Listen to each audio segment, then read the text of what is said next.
네, 경제 현장 오늘 이슈 체크로 이어갑니다. 미 연준이 예상대로 금리 동결을 결정했습니다. 물가가 확실하게 잡히지 않고 있다고 판단했기 때문인데요.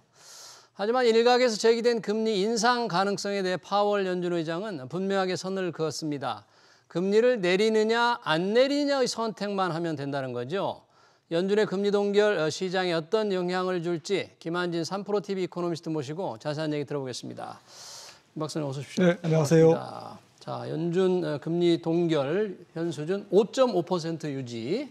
뭐 예상은 다 됐는데 네. 역시 파월 의장 금리를 몇 번 낮출까 보다 금리를 올리지 않는다. 뭐 이런 말을 해서 굉장히 주목을 끌었는데 어떤 배경에 어떤 의미입니까 이게? 네, 일단 뭐 성명서 내용은 상당히 조금 완화적 편향이다.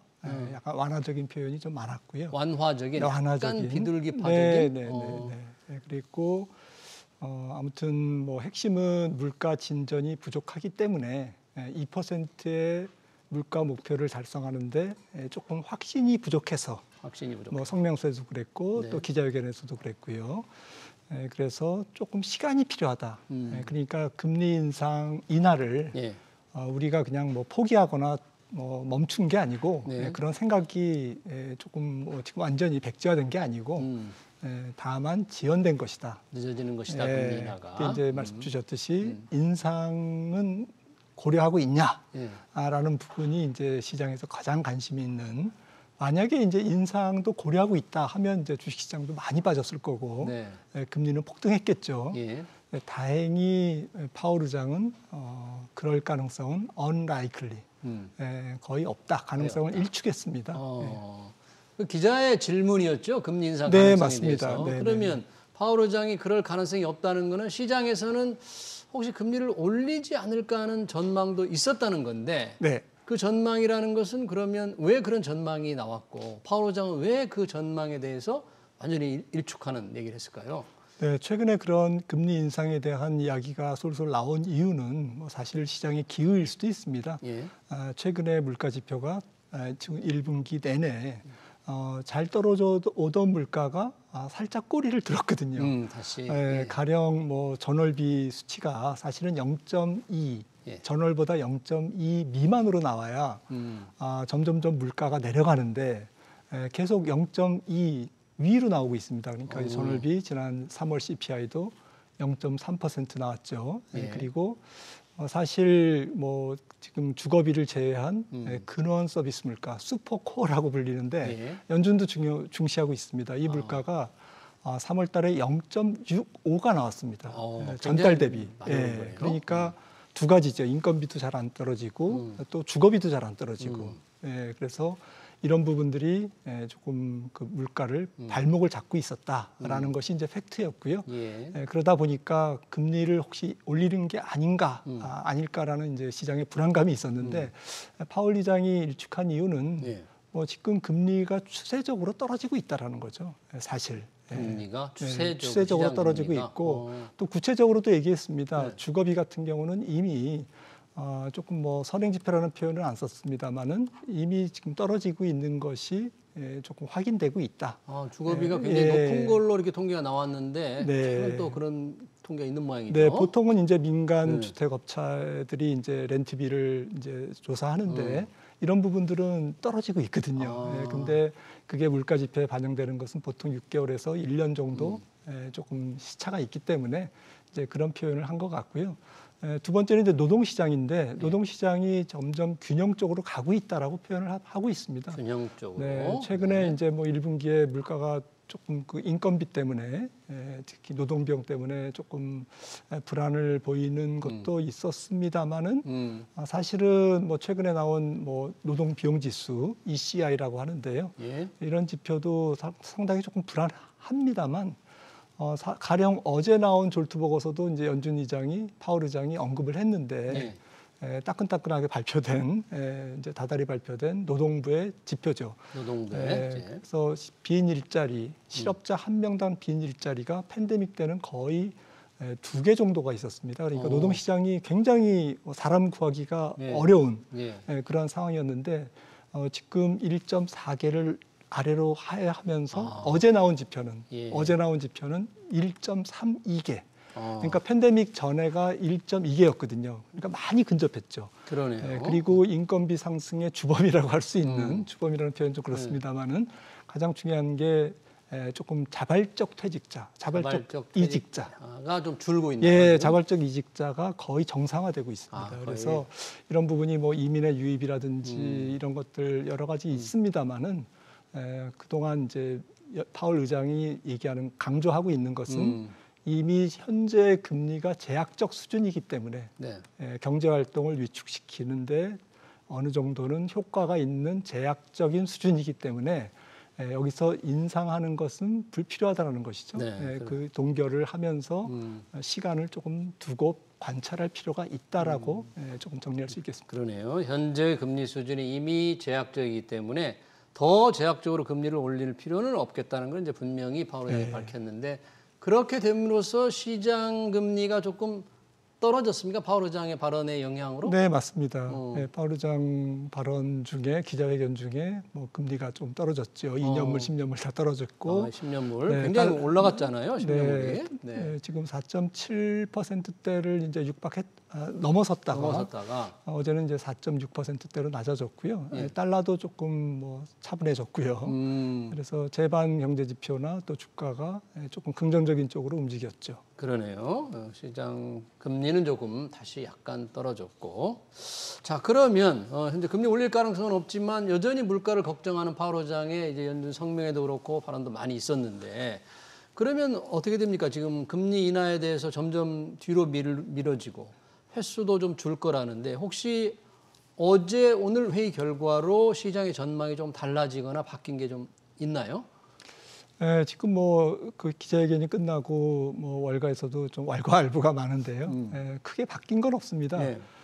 사실 연초에 올해 금리 인하를 최소 한 3번은 인하할 것이다. 3번에서 뭐 6번까지도 전망했는데 이게 이미 뭐 어제 이전에 FOMC 이전에 한 번이나 2번으로 지금 축소돼 있었기 때문에 좀 시장 반응은 뭐 그런 측면에서는 뭐 그냥 큰 변화는 없었고요. 큰 변화는 없다. 네, 하지만 이제 전체적인 기자회견이 끝나고 사람들이 이제 해석을 해보니까 파월 의장이 금리 인상이 없다라는 것을 선언적으로 얘기한 것은 긍정적이었으나, 긍정적이었죠. 네, 조금 부정적으로 보자면 좀 금리 인하 시기가 앞당겨지기는 어려울 거다. 그러니까 파월 의장의 기자회견 중에 이런 얘기들이 많이 있었거든요. 어떤 얘기요? 그러니까 어떤 형태가 되면 인하할 거냐라는 것에서 2%에 대한 자신감, 물가 목표 2%에 대한 근접하는 자신감, 그리고 노동시장의 둔화, 추가적인 둔화, 특히 노동시장의 둔화를 조금 강조했거든요. 그 얘기는 뭐 바꿔 말하면 노동이나 노동시장이나 성장률이나 이런 쪽에서의 조금 좀 눈에 띄는 확실한 균열, 좀 식는 거죠. 식는 모습이 나타나지 않으면 금리 인하는 어려울 수도 있다라고 해석을 할 수도 있지 않습니까? 그러니까 올해 어려울 수 있다. 그런 식으로 나타나지 않으면. 곰곰이 생각해 보니까 올해 어려운 거 아니야? 뭐 이런 식으로 사람들은 조금 불안하게 반응하면서 또 주가도 좀 반납하고 물론 이제 실적이 안 좋아가지고 그런 측면에서 이제 주가가 빠졌습니다만 전체적으로는 뭐 양면성이 있는 거죠. 파월 의장이 비둘기적으로 애써 여러 가지를 포장했지만 내용상으로는 제일 중요한 첫 금리 인하의 시점이 올 연말 정도면 사실 18개월이거든요. 작년 7월에 금리 인상을 멈췄기 때문에 18개월이면 1960년 이후에 평균 8개월보다 훨씬 긴 동결 기간을 이제 기록하게 됩니다. 만약에 12월에 돼서야 금리를 내린다면요. 그런 측면에서 12월 그러니까 12월 이전에 뭐 11월이라든지 그 전에 선거 전에 9월이라든지 9월을 예상하는 전망이 좀 많았는데 지금 조금 12월로 많이 좀 네, 반반인 것 같습니다. 네, 9월, 12월 2번 인하를 점치는 뭐 기관들도 많고요. 9월, 10월, 11월보다는 아무래도 이제 12월 정도 돼야 어제 파월 의장이 발언한 2% 물가 달성에 대한 자신감, 또 노동시장에서의 현저한 둔화 이런 것들을 확인할 수 있지 않을까. 그 정도로 올해 미국 경제가 좋다라는 얘기죠. 올해 미 대선이 11월에 있잖아요. 맞습니다. 대선과 연준의 통화정책, 금리 인하 결정과의 관계 혹시 영향을 받지 않을까나 이런 얘기도 조금 있었던 거죠? 네, 기자회견 중에서는 이제 뭐 전혀 뭐 그런 일축했죠. 네, 그렇게 그런 걸 가지고 우리가 결정하지 않는다. 대통령 선거 관계 없다. 이렇게 말은 했는데 그래서 이렇게 금리 인하가 늦어지는 게 아닌가, 그걸 대선 전에는 못하는 게 아닌가 이런 시장의 전망이 좀 사실은 파월 의장은 시장에서 예측은 대선 이전에 그러니까 9월에 인하하기에는 조금 부담스럽지 않을까. 네. 2달도 안 남은 상태에서 하기 때문에 6월이나 7월 적어도 하반기가 시작되는 7월 FOMC에서는 금리 인하를 할 것이다라고 시장은 기대를 했던 거고요. 하지만 이제 어쨌든 물가가 안 도와줘서 일단 6, 7월에 금리 인하는 좀 물 건너가는 거고요. 예. 네. 그러네요. 자, 이 금리 인하가 더뎌지고 계속 이러니까 미 달러와 혼자 강세를 보였습니다. 그러다 보니까 뭐 엔저가 대단했고요. 원달러 환율도 많이 올랐는데 이제 조금 변화가 생길까요? 좀 달러 혼자만 강세를 보이는 현상 뭐 좀 개선될 것 같습니까? 어떻습니까? 연말까지는 결론적으로 말씀드리면 저는 이제 좀 강보합, 달러의 강보합, 원화나 엔화의 약보합이 살짝 약세인 거죠. 뭐 아주 강한 달러 강세는 아닐지라도 DXY 달러 인덱스 기준으로 한 지금 현재 이제 105 정도에서 왔다 갔다 하는데 106, 107 정도를 뭐 아주 훌쩍 넘지는 못하겠지만 그렇다고 103 이하로 떨어지기는 어려울 거다라고 생각을 하는 이유가요. 일단 첫 번째로는 미국 경제가 다른 나라 경제에 비해서 너무 좋습니다. 가령 뭐 유로존 같은 경우에는 올해 0.6% 성장을 월드뱅크도 이제 그렇게 보고 있고요. 독일 같은 경우는 0.3% 거의 디플레이션을 지금 뭐 가리키고 있고요. 그리고 일본도 뭐 성장률은 높지만 작년에 1.9%에 비해서는 낮은 올해 1.0% 성장을 보고 있거든요. 뭐 엔저 때문에 조금 올라갈 수는 있습니다만은 전체적인 경기 톤이 미국 경제가 상당히 앞서가고 있다, 강하다라는 거고요. 특히 또 미국과 독일의 금리 차 같은 경우도 뭐 몇 년 전에는 거의 한 100bp, 1%포인트밖에 차이가 나지 않았습니다.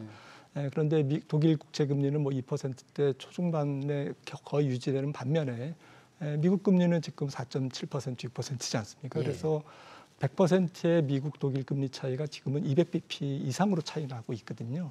이런 부분들이 좀 달러 강세 요인으로 묵직하게 작용하고 있는 것 같습니다. 그런 미국 경제 상황이라면 일각에서 조금 제기하는 미국 경제 스태그플레이션, 물가 상승 속에 뭐 경기 둔화나 경기 침체가 동시에 일어나는 이런 거는 좀 우려하지 않아도 되겠네요.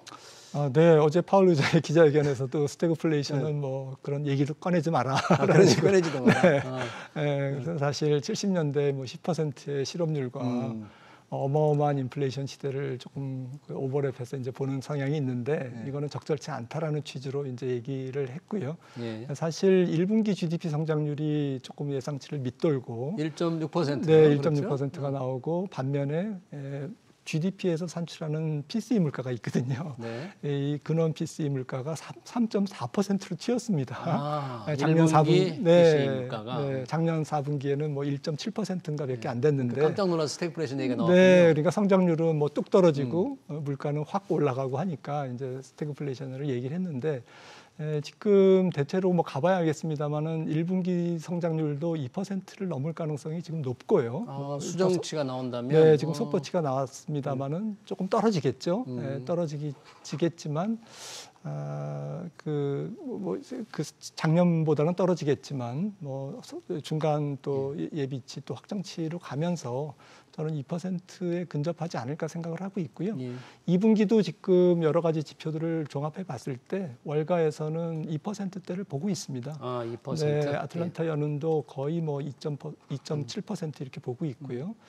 그래서 올 전체로 보면 미국 경제가 적어도 2%에 가까운 조금 추세 성장률, 잠재 성장률을 웃도는 성장률이 예상되거든요. 반면에 물가는 지금 뭐 약간 울퉁불퉁하지만 떨어지고 있지 않습니까? 그래서 스태그플레이션은 조금 적절한 표현은 아닌 것 같습니다. 이 미국의 고용 지표가 곧 발표됩니다. 상당히 주목하는 연준 지표가 그걸 좀 봐야 되겠네요. 또 상황을 보려면 경제 상황이 어느 정도인지. 자, 미 연준이 금리 이러면 뭐 늦어지고 12월 정도에 가능하다면 자, 관심은 이제 우리나라입니다. 우리나라 금통위 이달 23일에 있죠. 뭐 어떻습니까? 금통위 뭐 한국은행이 금리를 낮출 가능성은 그러면 더 뒤로 밀리게 되는 걸까요? 사실은 뭐 연준의 금리 인하를 뒤따라간다, 뭐 꼭 뒤따라간다라는 것이 정해져 있는 것은 아닙니다만은 그래도 우리가 예측할 때는 앞서가기는 조금 어렵지 않을까라고 저희들은 보고 있고요. 그런 측면에서 당초에 한 6월이나 7월에 금리를 인하하면서 연준이 올해 한 3번의 금리 인하를 하면 한국은행도 비슷한 템포로 인하하지 않을까 생각했는데 만약에 12월에 인하를 한다면 그 전에 우리나라가 인하하기에는 조금 부담스럽지 않을까 환율 문제도 있고요. 그래서 우리나라는 또 수입 의존도가 높기 때문에 환율이 또 올라가면 원화가 평가절하되면 또 금리 인하의 효과가 반감되거든요. 이제 그런 측면에서 한국은행이 좀 고민이 깊은 상태고요. 제 생각에는 만약에 9월 달에 인하하고 12월에 2번 올해 인하를 한다. 연준이. 네, 그렇게 하더라도 우리나라는 10월 금통위에서 한 번밖에 인하를 하지 않을 가능성이 높아 보입니다. 왜냐하면은 9월에 인하하더라도 10월에 인하하고 또 연달아서 11월에 연속적으로 우리나라가 금리를 인하하기에는 조금 부담스럽기 때문에 그런 것이죠. 우리나라는 12월에 금통위가 없고요. 예. 그러니까 우리는 한 번 하거나 못 하거나. 그러니까 미 연준이 과연 12월에 금리를 인하면 올해 한 해의 금리 인하는 물 건너가는 것이고 9월에 인하를 연준이 한다면 한 번의 기회가 있을 수 있겠다. 그렇게 봐야 되겠네요. 네, 그렇습니다. 네, 잘 알겠습니다. 미 연준의 FOMC 결과 우리 한국은행의 통화정책 전망까지 잘 들었습니다. 지금까지 김한진 3프로 TV 이코노미스트였습니다. 김 박사님 고맙습니다.